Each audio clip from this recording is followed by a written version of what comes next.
The newest hero to come out to Idle Heroes is Betty, a Shadow Mage who is capable of Twine. Twine is exciting because it's currently only available on two forest heroes in the game, and that's Oberon and Flora. Now, Twine is similar to normal crowd control effects like Stun, or Freeze, or Petrify. It stops the opponent from making attacks. However, it doesn't stop them from having passive abilities, so Twine is just basically a normal crowd control effect.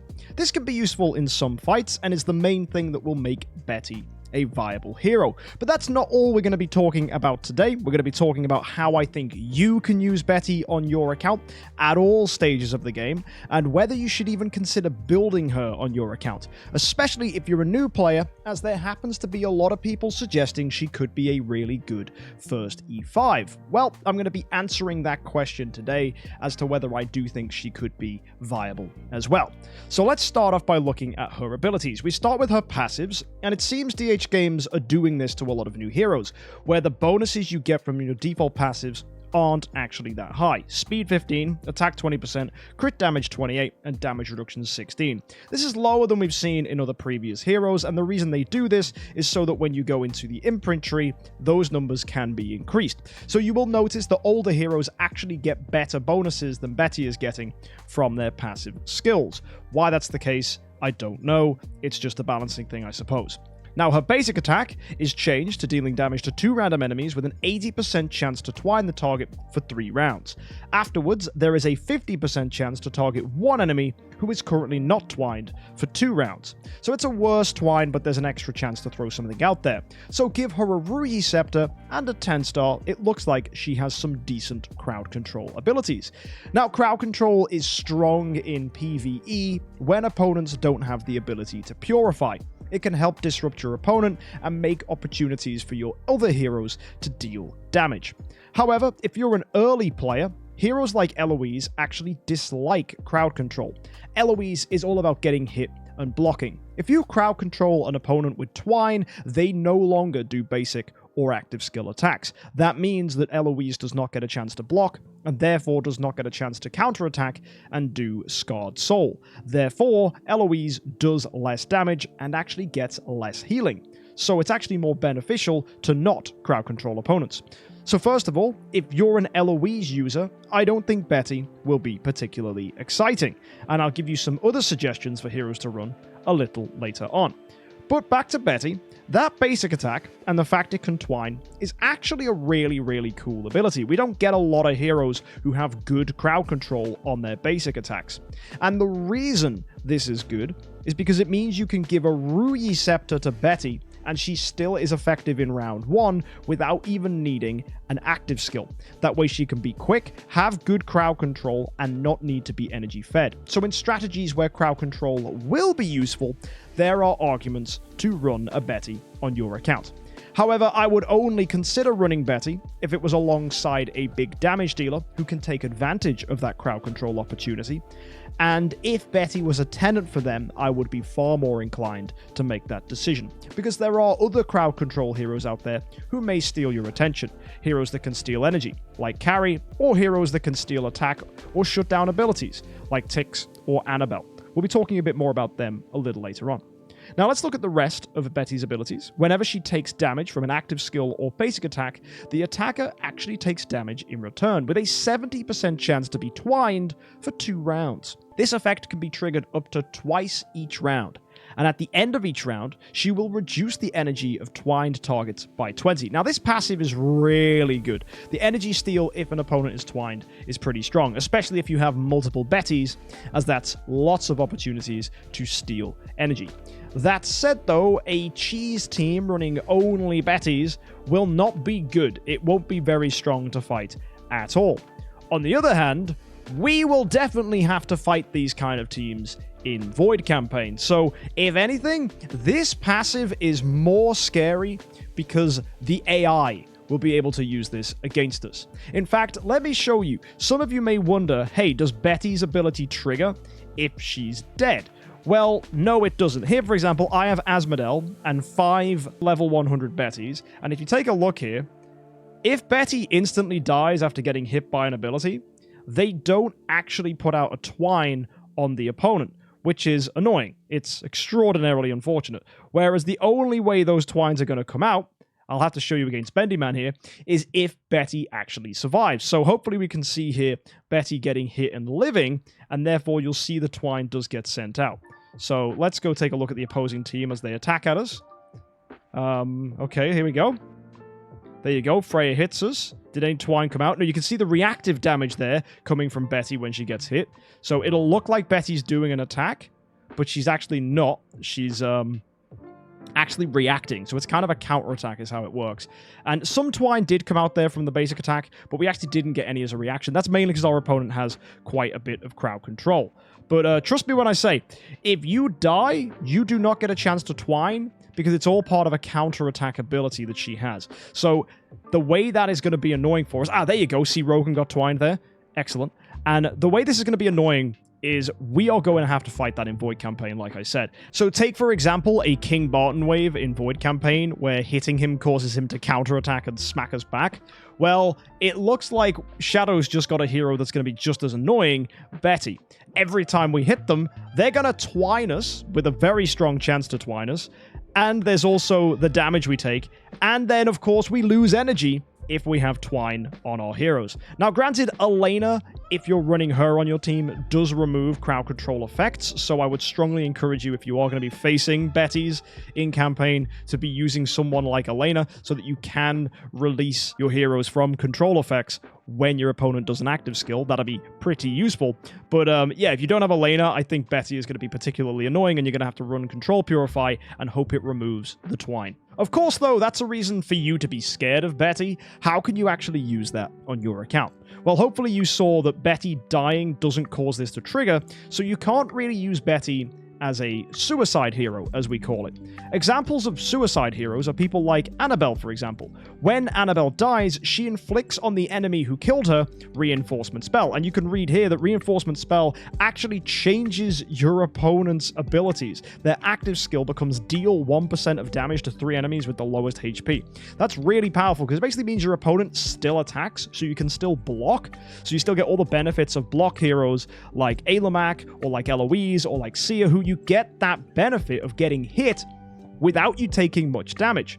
So this is actually really, really good compared to what we have to deal with Betty. So if you are looking for a hero to support your team, maybe a 5-star hero to throw on your lineup to just get hit and die, Annabelle would be my strong contender if you're looking for someone who can provide disruption. Another hero worth considering is Tix. Tix's active skill allows you to steal attack and do silence and horrify to an opponent. So if you just give a Tix a magic source, so a little 5-star Tix does an active, yes, you might get a lucky crowd control effect, but the attack steal is really, really helpful, because that's actually going to debuff the opponent, so they actually do less damage to you. And that's really, really useful in game modes like Campaign. If you're an early player, it can really help in Tower of Dream as well, and even in Seal Land. So that's something to think about. Not to mention that Tix does damage after he is dead. Other heroes with really strong death abilities are Waldeck, for example. When he dies, he gives Blood Frenzy to all your allies and bleeds all the opponents. Whenever a bleeding opponent hits you whilst you have Blood Frenzy, you gain attack and you heal. All of this stuff is far better than what we have from a Betty, and also a Betty will not trigger if she dies, so isn't even consistent. So if you're looking for a little hero at 5-star to throw into your account, Betty is not the one for you. That said, because the basic attack is actually really, really strong, you might find that it is a good idea to run 5-star Bettys in game modes where you need to fill up your lineup. So let's say you're doing Guild Wars or you're doing Interdimensional Arena and you want an annoying hero to sit on your team. Maybe you do not have a lot of carry copies, because carry can be really good for this as well, as her basic can steal energy and so can her active. But let's say you don't have a lot of carries. You could fill out your team with Bettys just to have reliable twine to give your actual strong heroes a chance to attack. And if you're lucky enough to get an active skill, well, let's look at this ability. What does it even do? Well, it hits backline enemies, and if the target's HP is no less than 50%, you gain a bleed effect on that opponent, which lasts for 3 rounds. If their HP is no more than 50%, so less than half, you actually deal a bonus bit of damage with a 100% chance to twine the target. So that can actually be pretty useful if Betty does get a chance to CC opponents because they're weak and you've maybe already hit them on an attack. So round 2, this triggering is actually pretty good. So that could be a really helpful thing for you to run if you are planning on running, like, let's say some 5-star Bettys in Interdimensional Arena or Guild Wars, because there is a chance that you will go first, or those Bettys will survive, and therefore you actually do gain the benefits of her passives, and more importantly, the chance to twine from her active and her basic. And let's say you do get those twines out, you can then hard lock your opponent into getting energy stolen, and that could be the difference between winning and losing, and that could be really helpful for your guild, or maybe for your progress in Interdimensional Arena. Maybe you're looking for something for Starland Arena. Any little way of running a hero on your team without needing to heavily invest in them is pretty good. So I can see Betty being used for that reason. Now, all I've really spoken about at this point is using Betty as a minor hero to add some disruption to allow your other heroes to do well. Can you actually run Betty on your account as an E5 powered up, very strong in a way that I see as viable? Well, first thing to consider is, should we make her a homeowner? Let's go look at her tenants. When a hero is Void 4, you can put them in a home and improve their stats by building certain heroes. If you're in early game, which I think is the only time that having non-Transcendence heroes in a home is a good time, apart from maybe a Drake for PvP, well, take a look at the heroes we've got. We have to go with a very limited choice. We've got tenant spot 4, which is Eos. That's not a very useful hero to build. We've got Onkiramaru. I suppose he's okay because he is in tons of people's houses, as you can see here, so there is a good reason to build Onkiramaru. Azrael, not that great, honestly. He's a fun hero, but wants to die and come back, die and come back. It's just a damage hero. I don't really see a reason to jump into an Azrael in the early game. Now, it's interesting that Tenant Spot 1 gives us Annabelle and HomeXJUMP, though. That's our first double choice on this hero.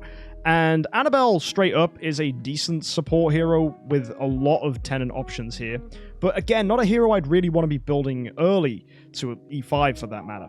But HomeXJUMP, on the other hand, that's an interesting choice, because HomeXJUMP does provide crowd control, which is similar to Betty.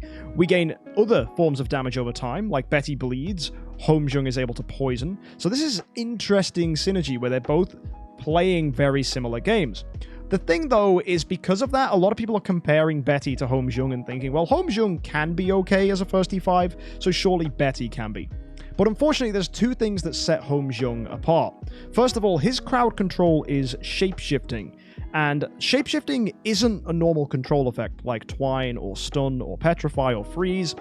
Shapeshifting actually not only prevents an opponent from doing active skills or basics, it also prevents them from triggering passive skills, and that is significantly better than a normal Twine, because passive skills allow you to buff heroes, they allow you to get disrupted by those opponents, so actually shutting them off by dubbing an opponent can be really, really strong compared to something normal like Twine, so instantly a better crowd control.